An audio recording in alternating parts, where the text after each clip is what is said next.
amigos, muy buenas noches, bienvenidos a esta nueva entrega de su programa Cara a Cara, una plataforma para la información, para la opinión, el análisis, y esta noche como siempre tenemos un invitado de primera. Esta persona la quiero mucho, la respeto, la admiramos muchos venezolanos, no solamente los venezolanos que están aquí en Estados Unidos, los venezolanos que están en Venezuela y los venezolanos que están en otra parte del mundo, en cualquier país del mundo, admira a esta persona que voy a presentarles. Pero les quiero decir que él es un luchador incansable, exiliado, últimamente el hombre que persigue a Nicolás Maduro para que enseñe su partida de nacimiento. Pero más allá de eso, hablar de su nombre, no podemos dejar de pensar en los hombres del petróleo. Es hijo de inmigrantes de las Islas Canarias, llega a Venezuela muy pequeño y hace a Venezuela su patria. Ahora tiene que nuevamente migrar y decide tomar Miami o Estados Unidos como su segunda casa. Estudió en la Universidad Central de Venezuela, se graduó como ingeniero de petróleo, específicamente en negocios internacionales. Trabajó en Petróleos de Venezuela 23 años y después de 23 años fue despedido por cadena nacional por el expresidente Hugo Chávez. Por su papel de en PDVSA, su despido y después su desempeño en un sindicato que se llamó Unapetrol, se gana la mala voluntad del gobierno y es perseguido.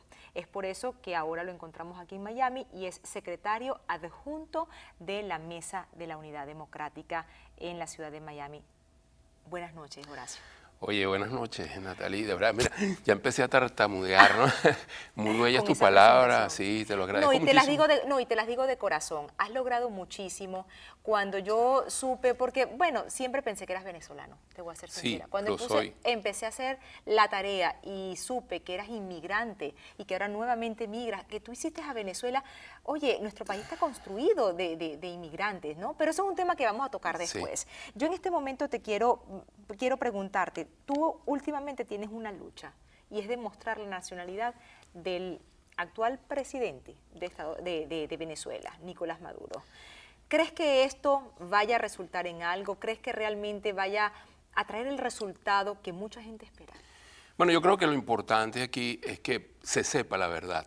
Y todos los indicios, todo lo que hay indicativo ahora, yo tengo mucha confianza en una persona que también respeto mucho, que es el historiador, diputado Walter Márquez, que fue embajador de Venezuela en la India por mucho tiempo. Lo que ha presentado Walter Márquez de común con Pablo Medina y otro grupo de personas en Venezuela, a mí me parece algo muy serio, muy responsable, muy bien argumentado y que requeriría, en el caso de un gobierno serio, y sabemos ya que no lo tenemos, una respuesta absolutamente contundente. Yo creo que lo menos que podría hacer el señor Maduro es mostrar su partida de nacimiento, donde quiera que esté radicada.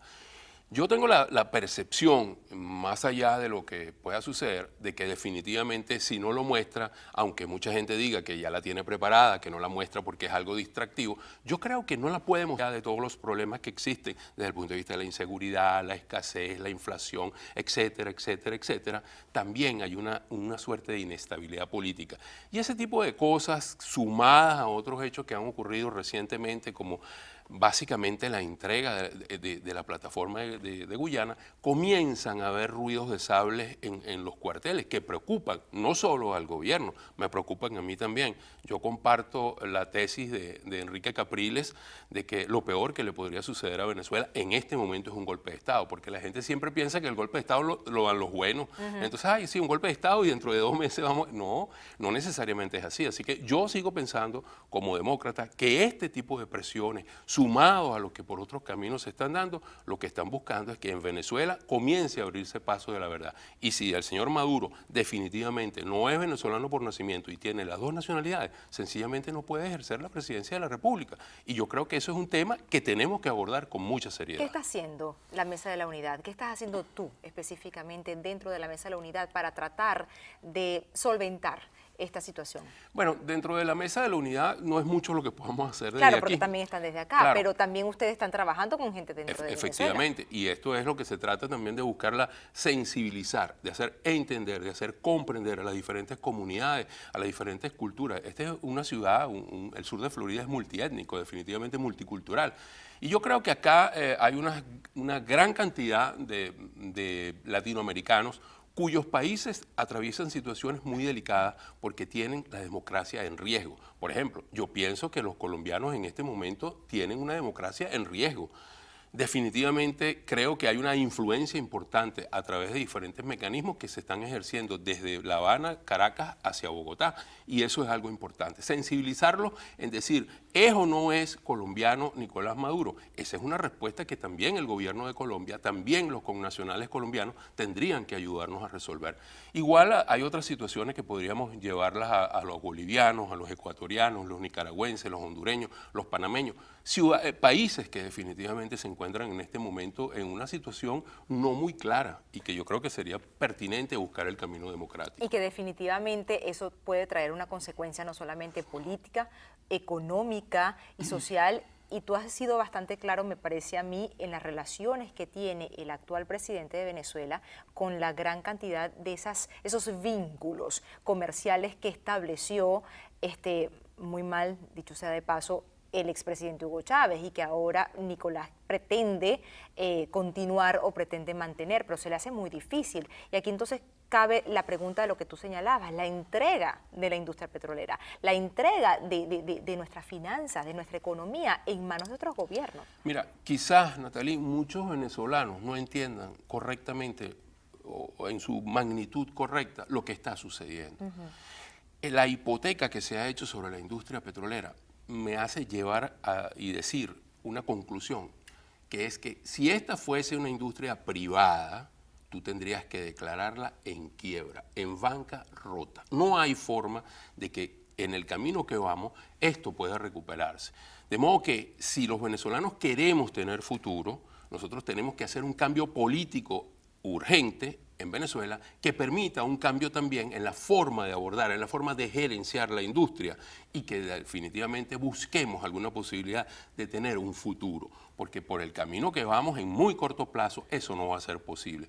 Yo creo que ha sido, por más decir, irresponsable, yo tendría que decir que los verdaderos entregadores del patrimonio, quienes verdaderamente han entregado el patrimonio nacional, la soberanía venezolana, es el régimen que tiene en Venezuela ya prácticamente 15 años.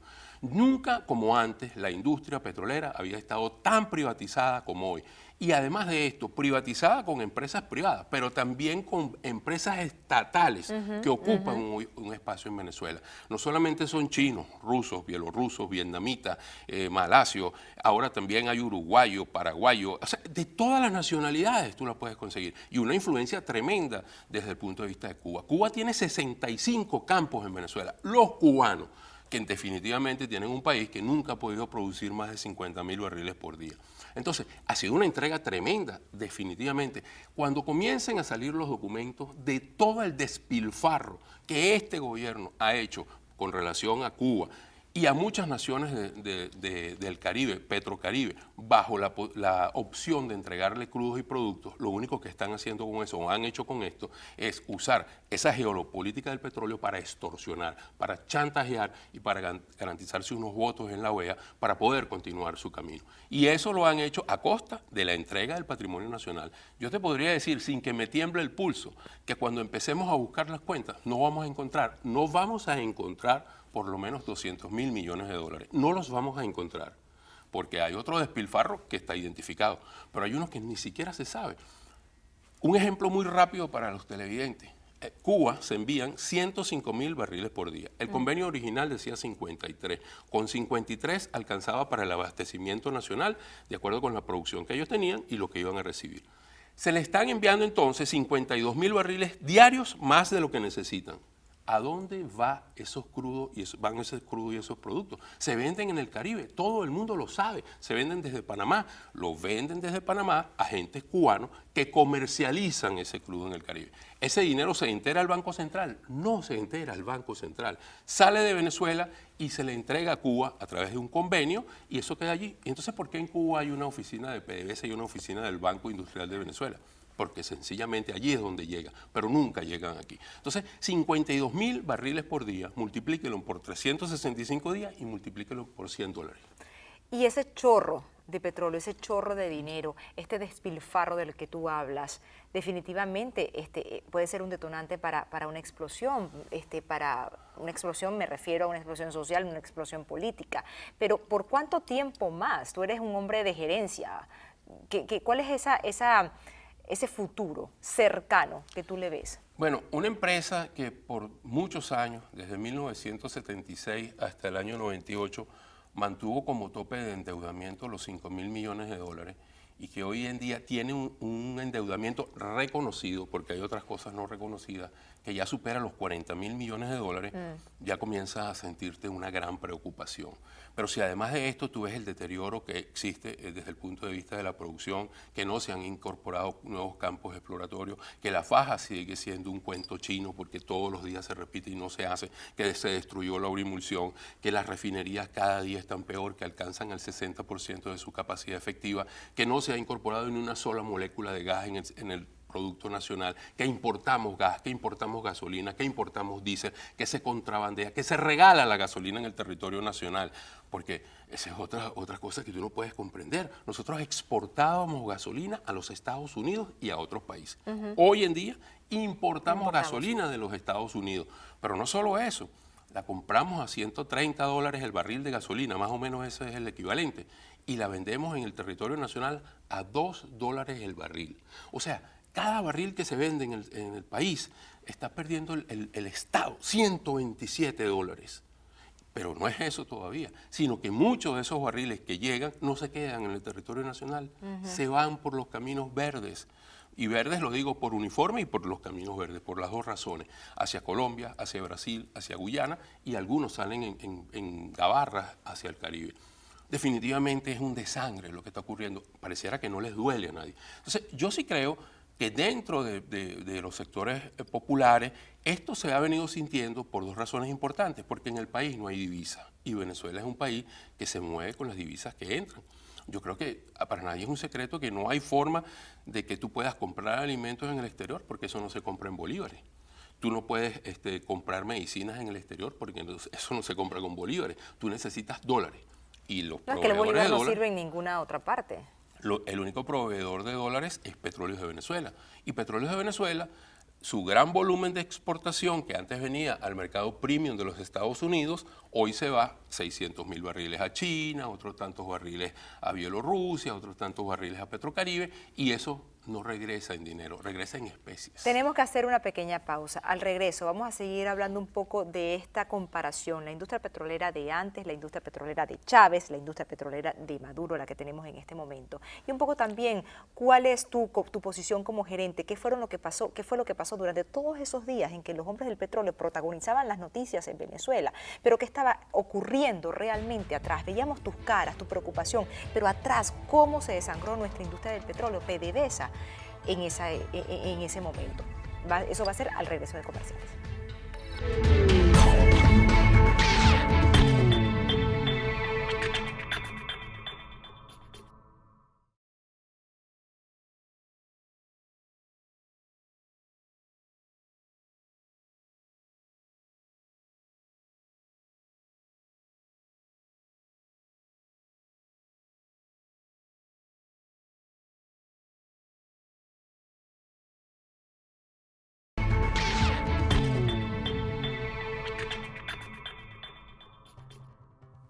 Y bien amigos, continuamos aquí en esta conversación que mantenemos con Horacio Medina en Cara a Cara y teníamos la interrogante, o más bien tú estabas hablando un poco de la situación de la industria petrolera actual, la industria petrolera de Hugo Chávez y la industria petrolera que tú conociste, la que tú lideraste durante muchísimos años. Al mismo tiempo, la figura de Nicolás Maduro tratando de mantener la relación bilateral que logró Hugo Chávez Frías con otros países de la región, no solamente a nivel económico, porque le dábamos el petróleo, pero también a nivel bilateral. Cuéntame, ¿cuál es tu percepción de esto? Bueno, mi percepción es que esa es una tarea inútil que está haciendo Maduro, porque no hay forma de que lo logre. Dos razones fundamentales, bueno, yo diría que tres. La primera es que Maduro no tiene carisma. yo tengo que reconocer, y creo que la mayoría de la gente estará de acuerdo, que Chávez era un tipo carismático, que definitivamente era capaz de convencer cosas que para ti serían imposibles de aceptar, él era capaz de convencerte. Es un tipo que tenía un liderazgo interno, un liderazgo hacia las Fuerzas Armadas y un liderazgo en el partido. Nadie discutía o se atrevía a discutir públicamente o a cuestionar lo que Chávez decía. Definitivamente tenía un liderazgo claro. Y tercero, tenía ese magnetismo extraordinario que una chequera repleta de dólares da. O sea, eso no lo tiene tampoco Maduro, ninguna de esas tres características. Entonces, cuando él está buscando ese apoyo internacional y todas estas cosas, obviamente la duda se abre. Basta que Nicolás Maduro hable por 10 o 15 minutos para que la gente pueda entender que no estamos hablando de un personaje que es capaz de mantener un proceso como el proceso que hay en Venezuela, con una oposición creciente y con un país inmerso en tantos problemas que no le ha dado respuesta. Ninguno de esos problemas ha recibido una respuesta durante este tiempo que Maduro tiene en el poder. Ya venían sin respuesta en los últimos meses cuando Chávez estaba enfermo. Y yo creo que ahora hay un elemento adicional, que es que dentro del propio chavismo, o lo que queda del chavismo, ya dispersándose, desmoronándose, pues definitivamente hay muchas facciones en la búsqueda de ese poder. Entonces, si Maduro lidera un sector civil, pero quizás Diosdado Cabello lidera un sector de empresarios, los empresarios bolivarianos, y lidera un sector de las Fuerzas Armadas. Hay en las Fuerzas Armadas otros líderes que también disputan el liderazgo de Diosdado, y todos en pos de poder buscar una salida de transición para tratar de resguardarse en el poder, porque con Maduro eso no está garantizado. Eso también es un temor que uno puede tener, porque eso puede llegar a traducirse en un estallido social que yo hace un par de años atrás dije en algunos programas aquí, un tsunami social, porque es algo que se va gestando y tú no lo ves, y eso sería algo tremendamente duro para nosotros. Pero también se podría gestar un golpe de Estado del propio chavismo, de la propia esfera del poder, del régimen directamente, y eso sería muy terrible. De modo que es por eso también que nosotros hemos insistido que hay que darle una oportunidad a la democracia, hay que darle una oportunidad a este camino que estamos trazados, que quizás luzca muy difícil, que no puede ser, que no lo van a aceptar. Yo creo que es importante que recordemos que la Junta Patriótica del 58 se unió, o se unieron todos esos partidos, el Partido Comunista, el Acción Democrática, URD, COPEI, se unieron en torno a una fuerza única para darle una respuesta a un plebiscito que iba a haber en diciembre. O sea, la idea de la unión estaba en función de un evento electoral. Yo creo que los eventos electorales son magníficos porque además permiten movilizar, concientizar y organizar. Y yo creo que hoy en día, y tú lo sabes mucho mejor que yo, los medios de comunicación en Venezuela o están censurados o se autocensuran. Entonces funciona el puerta a puerta, el boca a boca, el papeleo, el volanteo. Pero seguimos en eso, en los rumores, en el yo te digo, en el escuché, sí, en el que me dijeron. Y ¿tú cómo pasas de hombre de gerencia de Petróleos de Venezuela a un hombre activista que ahora estás en la mesa democrática? Y quiero hacerte esta pregunta porque me estás hablando de la salida democrática, de la situación de Maduro, de la explosión social, de la gasolina, lo que me acabas de comentar, sí, del barril de gasolina. Eso está bastante tentador en que eleven la gasolina en Venezuela, que llenamos, sí, un tanque con centavos. Sí. Tal vez sea necesario hacerte un pequeño recuento de cuando en el 98 ganó Hugo Chávez. Yo, por supuesto, ni voté por Chávez ni estaba de acuerdo con eso. Pero viendo alrededor de él aquel grupo de intelectuales, de gente muy reconocida que le brindó el apoyo, gente de medios de comunicación que le brindaron el apoyo, yo decidí darme una oportunidad a mi opinión. Y dije, bueno, quizás yo estoy equivocado, vamos a ver qué va a pasar en PDVSA, que era mi ámbito de competencia en aquel momento. Yo tuve el destino, me puso en ese momento en la gerencia de estrategias corporativas de la vicepresidencia de planificación, y ahí recibimos al vicepresidente de planificación, que se llama Héctor Chavaldini, que fue el primer vicepresidente de planificación en el régimen de Chávez. 2 minutos después que él habló, yo dije, aquí no hay ninguna oportunidad, estos vienen por PDVSA. Porque bastó con lo que él dijo en 2 minutos para uno saber qué era lo que había atrás. Efectivamente, allí comenzó la lucha cuando empezaron a votar a una cantidad de gerentes, los marginaron, le dieron lo que se llamaba la cajita feliz, toma esto y te vas, uno que era, le ponían a alguien adjunto y así como hacen con el situado constitucional, que no se lo dan a los gobernadores de la oposición, sino a los, bueno, exactamente lo mismo. Y comenzó un deterioro y una lucha interna. Salió Roberto Mandini, que fue el primer presidente, Sí. lo sustituyó Héctor Chavaldini. Te puedo contar mil anécdotas de unas locuras que uno veía allí en lo interno. Después sale Chavaldini también por una discusión con Chávez y nombran a Guaicaipuro Lameda. Y con Guaicaipuro Lameda comienza verdaderamente la toma de conciencia de la defensa de PDVSA. ¿Y por qué digo esto? Guaicaipuro Lameda llegó con un uniforme de militar, con la instrucción clara de meter en cintura a PDVSA. Meter en cintura es aceptar todo esto y poder abrir esa famosa caja negra, expresión que no inventó Chávez, que viene desde la oposición venezolana de los años 90. Y cuando Guaicaipuro Lameda comenzó a ver lo que era PDVSA, tuvo un cambio extraordinario y se puso en función de la defensa de la empresa, no de nosotros, de la empresa. Y esa fue una lucha interesante que comenzó con el convenio de Cuba, con el contrato de los 53.000 barriles y la forma como se quería manejar desde el ministerio y desde el Ejecutivo. En PDVSA estábamos dispuestos a respetarlo, lo estábamos haciendo respetar. Los que no lo respetaban eran las instrucciones que venía y Cuba que no quería pagar. Entonces allí comenzó una lucha que terminó con la salida de Guaicaipuro Lameda en el año 2001, en noviembre del 2001, y recuerda que el 10 de diciembre hubo el paro ese de un solo día de Fede Cámaras y la CTV. Después viene enero y cuando nombran la junta directiva que rompía con todos los esquemas de lo que mucha gente llama meritocracia y que algunos decimos rompió con el esquema del desarrollo de carrera de los trabajadores, rompió con la tradición y rompía definitivamente con una serie de principios, valores y normativas internas, allí es que comienza la verdadera batalla. En ese momento había que asumir, y yo no tuve otra alternativa. Yo recuerdo que yo le dije a mi esposa que yo tenía que asumir esto completamente porque yo todos los días me afeito y yo no me iba a poder ver la cara en el espejo y no me podía afeitar si yo no tomaba una posición. Y yo tomé la posición de defender a la empresa. Y eso en el paso ¿Te imaginaste el desenlace que tuvo?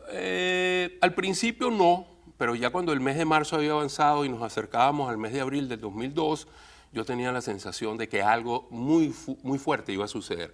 Y entonces el 7 de abril, allí sí definitivamente, como dice, rompimos palito. Pues. El 7 de abril es el discurso en cadena nacional, domingo 7 de abril, que Chávez dice con el pito, nos despidió a 7, con el pa' afuera y el sonido del pito, algo realmente indignante. Y en ese momento nosotros decidimos tomar las acciones más radicales en ese momento en función de la defensa de PDVSA. Lo que pasó después y todo que nos llevó otra vez al 14 de abril con el regreso de Chávez y la reunión en la vicepresidencia con Diosdado Cabello para decidir cuál era la propuesta que nosotros teníamos o para entregarle la propuesta y tomar la decisión de quién era la junta directiva, siempre respetando lo que nosotros habíamos dicho, el presidente tiene que ser puesto por el presidente de la República, el presidente de PDVSA. La directiva aquí tiene 17 nombres, seleccione los 5 que deben componerla.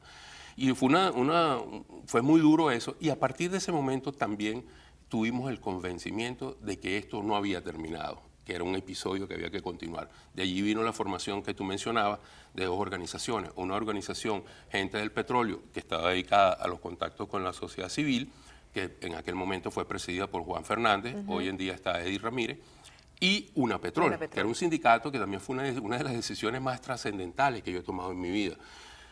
Formar un sindicato de trabajadores, de profesionales, donde estaba un grupo importante de gerentes, gente muy valiosa, gente inteligente, que además tenía allí todo lo que significaba la parte administrativa de la empresa y algunos trabajadores de la nómina diaria. Fue una decisión muy difícil para alguien con formación como la nuestra. Y me vas a contar entonces qué fue lo que ocurrió al regreso de Comerciales. Esa decisión difícil que incluso lleva a que te persigan y a que te dicten un autodetención.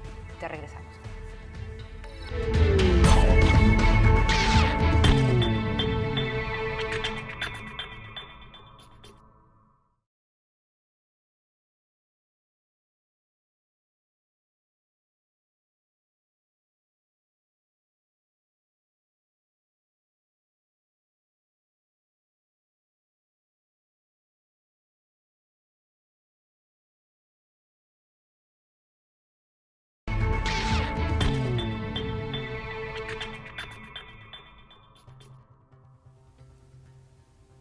Seguimos, amigos, aquí en Cara a Cara con Horacio Medina y me estabas comentando los días difíciles. En el 2004 te dictan una medida privativa de libertad, pero anteriormente te habían dictado otra que Sí. fue después apelada y que fue anulada. ¿Qué fue lo que pasó?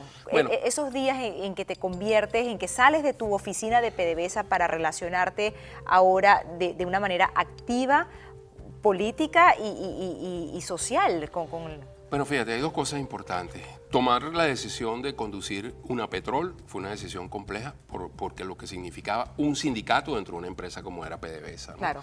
Pero era una decisión calculada porque teníamos en la presidencia a Ali Rodríguez Araque, uno de los personajes más perversos que ustedes se pueden imaginar, cuya historia conocíamos perfectamente por nuestro paso por el Liceo Andrés Bello y la Universidad Central de Venezuela. Así que sabíamos con quién nos estábamos enfrentando.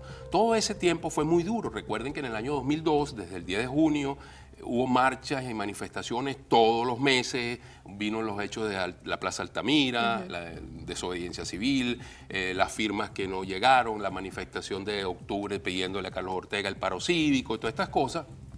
Cuando se decreta el paro cívico para el 2 de diciembre, quizás yo públicamente no lo he manifestado, yo no estaba de acuerdo con el paro cívico. No porque no estuviera de acuerdo con lo que significaba el paro cívico, sino que me parecía que era extemporáneo. O sea, que faltaba un poco algo más de conciencia, algo más de movilización, algo más de organización para poder asumir eso. Y porque tenía la percepción, que 2 días después lo pude confirmar, de que eso era una trampa que había montado Ali Rodríguez Araque con Hugo Chávez y todo el Ejecutivo en función de la inteligencia cubana que ya funcionaba dentro de PDVSA. En efecto, lo pudimos ver cuando el 2 se declara el paro, el 3 se tomaron todas las instalaciones, grupos paramilitares, armados, toda esa historia que en algún momento vamos a tener la oportunidad de contar en detalle, donde los gerentes que estaban dentro de PDVSA en el plan de contingencia, guardando todo, que operacionalmente nada fallara, fueron desplazados por hombres armados, por la Guardia Nacional Bolivariana, fueron tomadas las instalaciones, destruidas una cantidad de fórmulas de control, de procesamiento de gas y todas estas cuestiones, para tratar después de culpar de sabotaje a los trabajadores que estábamos saliendo forzados, y eso tiene que quedar muy claro, porque eso fue un despido ilegítimo e injustificado, premeditado, para tomar PDVSA. Esa es la verdadera realidad y la vamos a contar en su detalle. Allí comienza entonces el año 2003 y comienzan a sucederse una cantidad de eventos. Recuerda que se hace el firmazo buscando el referéndum revocatorio, todas estas cosas. Ese fue un año muy agitado y viene el año 2004, ya nos habían dictado una medida en el 2003, que fue desestimada por el propio Tribunal Supremo de Justicia, sí, justamente a un año después de haberse formado el sindicato, porque recuerdo que fue el propio 10 de junio del 2003 cuando el Tribunal Supremo de Justicia desestimó la acusación y comenzamos a trabajar muy fuertemente con las redes de energía positiva y todo este trabajo que se hizo en función del referéndum revocatorio. Allí fuimos además acusados nuevamente por la Fiscalía, fuimos imputados, acudimos a la Fiscalía en 2 oportunidades, se dio el revocatorio, todo lo que sucedió y llegamos entonces al mes de diciembre y en el mes de diciembre, de una manera sorpresiva, violentando todo el Estado de Derecho, saltándose todo lo que había que saltarse para poder hacerlo, el 22 de diciembre nos dictan una medida privativa de libertad a 3 de nosotros y al día siguiente a otros 5. ¿Fue por esa razón que tú vienes para Miami? Yo me quedé en Venezuela hasta marzo del 2005, como dicen por ahí, enconchado, o sea, clandestino. Claro. Pero obviamente sin tener ningún aparato que te permita la seguridad, pues uno tiene que tomar una decisión y así me vine a Miami, exactamente en marzo del año 2005. ¿Cómo logras salir de Venezuela? Bueno, ese es un cuento que salimos por la frontera con Colombia. Y después llegamos aquí por unos caminos que algunas veces no es muy conveniente revelarlos, pero nada extraordinario. Fue unos momentos muy tensos, muy angustiantes, muy complejos. ¿Vienes con tu familia? No, yo me vine solo al principio porque no había forma, no había cómo tener la logística para lograr eso, ¿no? Y justamente aquí los primeros meses fueron muy complicados, tomar la decisión de pedir un asilo, estar en un país que obviamente yo no tenía ninguna intención de estar, no me había preparado para ello, pero que gracias a Dios y afortunadamente, y lo agradezco siempre, los Estados Unidos abren las puertas, fue la posibilidad de pedir el asilo. Y mira, fue un año muy complicado para mí porque apenas tenía 4 meses acá y me detectaron un cáncer.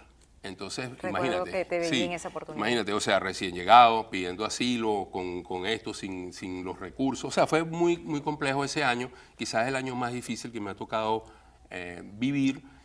Afortunadamente creo que lo pudimos superar, lo hemos superado. Ya mi familia, o sea, digamos la más directa, pues está acá con nosotros y nos hemos mantenido unidos. Afortunadamente creo que eso es uno de los secretos importantes y sobre todo tratando de hacer las cosas con mucha cautela. Yo creo que he visto muchos compañeros y muchos amigos y gente que viene de Venezuela que definitivamente no distinguen entre lo que es ser turista y ser residente. Yo creo que son dos realidades totalmente distintas. Pero en el caso de Horacio Medina, me hablabas de tu enfermedad, me hablabas de estar aquí, fue un año bastante duro. Sí. Creo que a todos nos sucede. Hay muchas razones por las cuales los venezolanos o cualquier otra persona se muda de su país, pero definitivamente, aunque tengas algunas cosas de las cuales agradecer, como es la seguridad, la posibilidad de conseguir cosas tan básicas como un jabón, una pasta de diente, etcétera, cosas normales del día a día, también te encuentras con la otra realidad que tu familia no está aquí, a veces no entiendes el idioma, estás en otra, eres extraño, definitivamente eres extraño, pero no es lo mismo, como dices tú, ir de vacaciones que ir, que vivir en ese país. Ahora, tú ahora te volviste un activista un poco más fuerte, ¿verdad? De la gerencia, bajaste al sindicato, formaste una Petrol o dirigiste una Petrol. Y aquí estás en la mesa de la unidad y te hemos visto muy activo en eventos realizados por venezolanos, tratando de llamar a votar, buscando las elecciones, apoyando a Enrique Capriles. Siempre desde este sector, desde este lado del mundo, como decimos. Pero, ¿cómo llegas hasta a activarte nuevamente a raíz de esta enfermedad? ¿O ya estabas involucrado antes? Bueno, yo en realidad nunca dejé de estar involucrado. Afortunadamente también las redes que componen una Petrol y Gente del Petróleo en cualquier parte del mundo nos hemos mantenido muy unidos. Yo todavía puedo decirte que somos 20.000 que nos mantenemos en contacto y eso me ayudó mucho. Nunca abandoné tampoco ni he dejado. Yo tengo 8 años y unos meses viviendo en los Estados Unidos, pero nunca he salido de Venezuela, esa es la verdad. Porque tengo la firme convicción de regresar, no porque esté mal agradecido de lo que he recibido aquí, sino porque tengo una tarea y un compromiso que no he cumplido, y es la recuperación de la democracia para Venezuela. Ese es mi objetivo. Entonces yo creo que en este momento, lo pensé también seriamente, yo dije, caramba, yo creo que es el momento de tomar una decisión importante otra vez.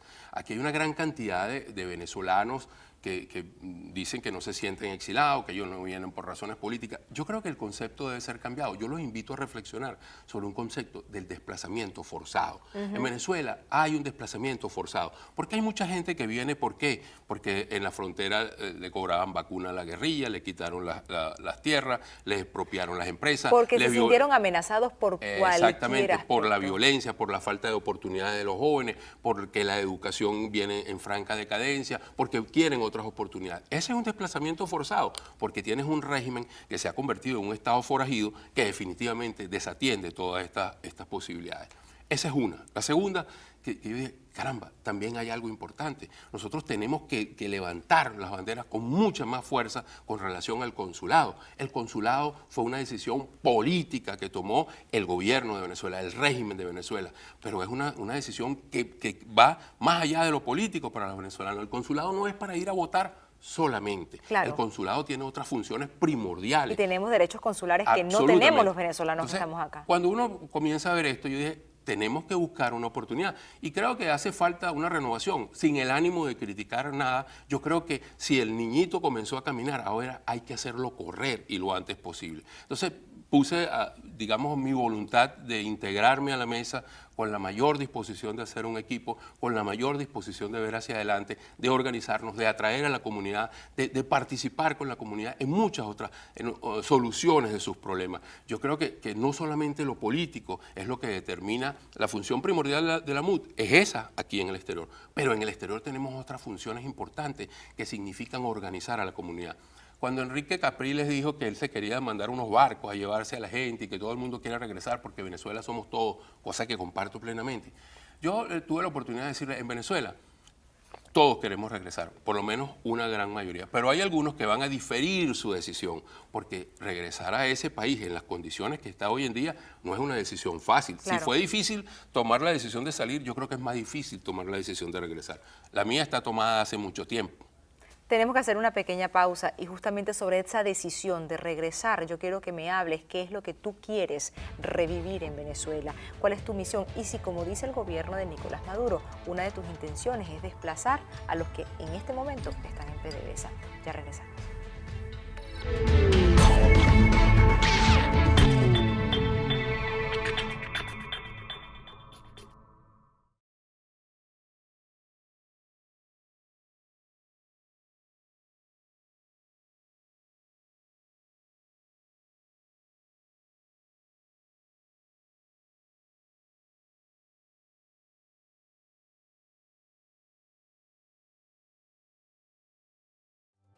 A la hora de decorar, amoblar, darle color y vida a cualquier espacio en su casa u oficina, le invito a que piense en Caligaris Miami Store.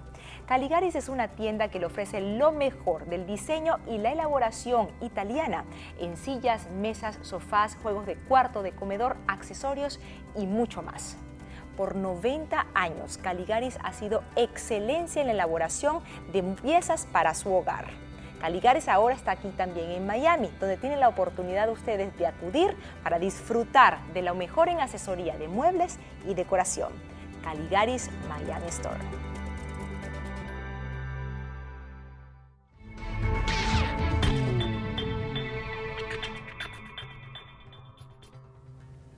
Y bien amigos, ya estamos en la parte final de esta conversación con Horacio Medina, pero no podemos dejar pasar, recordar a PDVSA, que era un modelo mundial de una empresa con un alto nivel de gerencia, evidentemente no perfecta, pero producíamos incluso Orimulsión, que fue un producto estrella de Venezuela.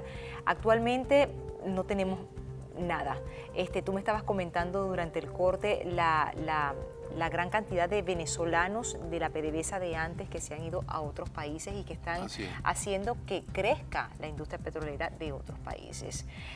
¿Cuál es el futuro que tú le ves en este momento, tomando en cuenta PDVSA todos los aspectos que la rodean, la gente que está dentro y lo que lo rodea a nivel social y económico? Bueno, primero que nada, yo creo que hay que tener claro y hay que tomar conciencia que la experiencia de la PDVSA anterior es absolutamente irrepetible. Las circunstancias son otras, las realidades son otras. Lo que vamos a encontrar es una empresa en ruinas, y no solo desde el punto de vista económico y desde el punto de vista operacional, la vamos a encontrar en ruinas desde el punto de vista de sus principios, de sus valores, de sus normativas internas, porque quienes han estado al frente de PDVSA se han encargado de destruir toda la lógica que pudiese tener como negocio esa empresa. La corrupción campea. Entonces hay dos cosas que quisiera puntualizar. Lo primero, que no es cierto lo que se han encargado de decir personajes como el señor Rafael Ramírez. Nosotros no vamos a regresar a PDVSA a acabar con nadie. Obviamente no hay forma de que él continúe siendo presidente de PDVSA, mucho menos ministro de Energía. No hay forma de quienes están en la junta directiva puedan seguir haciendo y robando en la forma descarada como han robado, porque tenemos evidencia. Pero no por venganza política, definitivamente es porque no se puede continuar. No se puede continuar así. Y eso es entendible.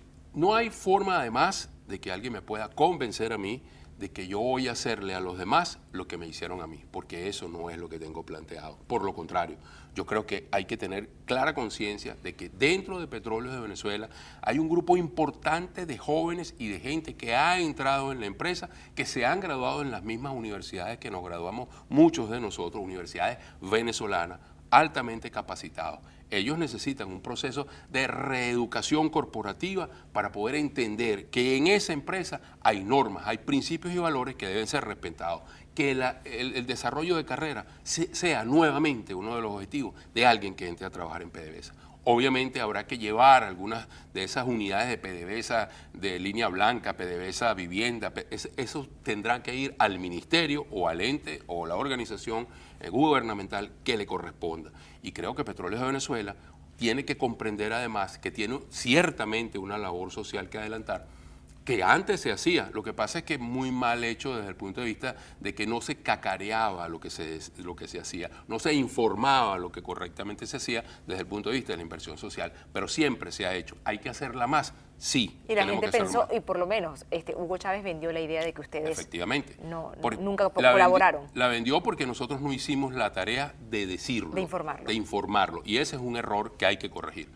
Y en el otro sentido, creo que es bien importante entender que los 20.000 trabajadores que salieron, no todos van a regresar a trabajar en PDVSA. Hay un número muy importante de esos trabajadores que están dispuestos a trabajar para PDVSA, que es un concepto totalmente diferente. Y yo creo que hay que estar preparado. Por eso hay que contar con la gente que está allí. Y yo estoy totalmente en la línea de Enrique Capriles en el sentido de que garantizar la operatividad de la empresa es lo más importante en el primer paso. ¿Cuánto tiempo crees tú que se pueda recuperar PDVSA? Bueno, recuperar PDVSA creo que... Si hacemos que en este momento tenemos un cambio en Venezuela a nivel de gobierno, ¿cuánto tiempo, con todo el panorama que tú nos has pintado, crees tú que se pueda recuperar la industria que teníamos? Por eso te digo, PDVSA, como la teníamos conceptuada, es irrecuperable. Exacto. Se puede hacer una empresa de siglo XXI, una empresa que definitivamente vaya dentro de lo que se quiere hacer para que sea una empresa que arrastre, que ale al país hacia el progreso. Y yo creo que los primeros resultados se verán tan pronto como en 6 meses, porque solamente se necesita gente que tenga capacidad, honestidad, principios y valores para conducir la empresa. Y yo creo que dentro de la empresa hay gente y lo que podamos aportar de nuestra experiencia va a ser un elemento importante. Y eso es a lo cual estamos dispuestos. Por lo tanto, o sea, yo reitero que mi primera intención es regresar al país en ese sentido. No es cierto que ni voy a permitir, hasta donde yo pueda hacerlo, que a nadie se le corte la cabeza. Eso no es posible, porque contra eso hemos estado luchando por una década. Te hago la pregunta, anteriormente comentábamos que tú eres hijo de inmigrantes y que de hecho llegaste pequeño a Venezuela, hiciste a Venezuela tu patria y ahora estás en Estados Unidos agradeciendo el país que te abre las puertas y que también es tu segundo hogar. Pero los venezolanos no estamos acostumbrados a migrar, Horacio. Bueno, estamos acostumbrados a recibir inmigrantes, no estamos acostumbrados a nosotros salir. Y era un poco lo que tú decías, que no es lo mismo estar de vacaciones que vivir aquí. Y muchas personas piensan, y ahora que te están viendo en pantalla, dicen, wow, pero él está allá, él no está pasando el día a día, estamos pasando nosotros acá. Bueno, creo 2 cosas. Lo primero, nunca había tenido oportunidad de hablar de este tema, y por eso también insisto mucho con lo de la partida de nacimiento del señor Maduro. Porque ciertamente mi partida de nacimiento está radicada en la parroquia Santa Rosalía, que fue la primera parroquia a la cual llegaron mis padres cuando llegamos a Venezuela, en diciembre del año 53. Mi primera cédula fue venezolana, mi renuncia a cualquier tipo de nacionalidad y de aceptar la nacionalidad venezolana fue a los 18 años, de acuerdo con la Constitución, tengo los derechos porque mi padre se nacionalizó tan pronto como pudo y tengo los derechos de venezolano por nacimiento. Sin embargo, no tengo ninguna pretensión de ser presidente no, para nada, no, por si acaso. Pero creo que ese es el camino correcto y es perfectamente reconocido. Yo no reconozco otra cosa que no sea ser venezolano. Yo soy venezolano y eso lo tengo muy claro. Ahora bien, el hecho de que uno esté aquí, lo dije hace un rato, o sea, yo tengo 8 años fuera de Venezuela, pero yo nunca he salido de Venezuela. Yo vivo en los Estados Unidos. Este es mi hogar, pero mi patria es Venezuela. Y eso es una distinción importante. Este es mi hogar, porque aquí tenemos parte de la familia. Aquí hemos salido adelante luego de muchos esfuerzos. No disfrutamos de una posición muy cómoda, pero aquí con esfuerzo, con constancia, con perseverancia, con cautela, con sentido común, usted puede lograr el éxito. ¿Qué es lo más, lo que quisieras revivir de Venezuela? ¿Qué es lo que más recuerdas con cariño? Oye, el espíritu de los venezolanos, el poder ir a un juego. Bueno, uno dice La Guaira, porque yo soy de La Guaira, no digo La Guaira Caracas, La Guaira Magallanes, o un Caracas Magallanes, y ver cómo definitivamente los venezolanos, cada quien apoyaba a su equipo y después salíamos juntos a disfrutar, a compartir un rato, igual como es desde el punto de vista político, debates y grandes discusiones de política, y nunca se sembró el odio. Lo que yo quisiera es que sacar ese odio inoculado en la sociedad venezolana y que comenzáramos a comportarnos como lo que tenemos que ser, como lo que definitivamente vamos a ser, una sociedad de progreso, una sociedad honesta, una sociedad que quiere generar oportunidades. Yo viví mi vida en mi adolescencia en el 23 de enero. Yo conozco cómo se piensa allí y todo lo que queríamos, todos los que estábamos allí, lo que queríamos es oportunidades. Y del grupo de 10 muchachones, de esos que estábamos siempre juntos, 7 somos profesionales de la República Bolivariana de Venezuela, hoy, en aquel momento República de Venezuela. 2 son unos exitosos empresarios y solo 1 no salió de allí. Había oportunidades, había opciones, la gente sabía que podía lograrlo. Hoy en día eso es una idea que está muerta. El sueño de los jóvenes está prácticamente muerto, agoniza, y yo creo que eso es lo que tendríamos que rescatar. Y ya para finalizar, Horacio, nos queda apenas un minutito. ¿Qué le dices a los jóvenes que por diferentes motivos han tenido que dejar su patria y vienen para acá, pero tienen la esperanza de un Capriles o de algún cambio, algún dirigente que de oposición pueda sacar a la Venezuela y volver a la Venezuela que ellos dejaron y que recuerdan con tanto cariño? Yo lo que les diría es que tengan confianza, apuesten definitivamente a eso con mucha fe, porque en Venezuela las cosas van a cambiar. Yo tengo un compromiso de ayudar a ese cambio, pero el futuro es de ellos y el futuro hay que empezarlo a construir en el presente. Y un cambio democrático. Absolutamente, yo no conozco otra vía. Si alguien conoce otra, que lo haga. Yo conozco el camino por la vía democrática, constitucional, y me apego a eso. Y estoy seguro, firmemente convencido, que lo vamos a lograr. Claro que sí. Y como muestra de que lo vamos a lograr, como con todos mis invitados, quiero ofrecerte esta rosa blanca como un símbolo de la Venezuela libre, amorosa, bella, que todos recordamos y que vamos a tener. Muchas gracias, de verdad, que lo aprecio mucho. Gracias, Horacio. Y gracias a ustedes por habernos acompañado y será hasta una próxima oportunidad, otra entrevista interesantísima en Cara a Cara.